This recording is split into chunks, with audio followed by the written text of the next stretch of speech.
আসসালামু আলাইকুম। যারা ক্ষমতার চেয়ারে বসে তারা না ক্ষমতার চেয়ারটা ছাড়তে চায়, আর ছাড়বেই বা কেন? ক্ষমতার চেয়ারের মতো মজা পৃথিবীতে আর কি কোথাও আছে?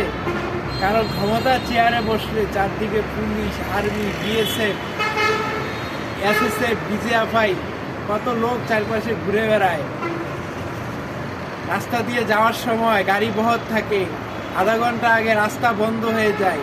এরকম সুযোগ কি আর কেউ পায়? তাই কারো কাছেই ক্ষমতা ছাড়তে মন চায়। কিন্তু একটা জিনিস সবাই ভুলে যায়, ক্ষমতার মালিক হলো দেশের মানুষ, জনগণ। তারা হলো কেয়ারটেকার। একটা লোক বিদেশ যায়, যাওয়ার সময় যদি কেয়ারটেকারকে বাড়ির দায়িত্ব দিয়ে দেয়, সে কি বাড়ির মালিক হয়? কখনোই হয় না।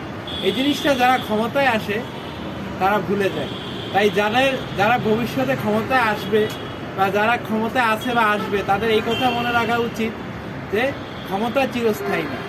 আর যদি মনে না রাখে, তাহলে 5ই আগস্ট একের পর এক ঘটতেই থাকে।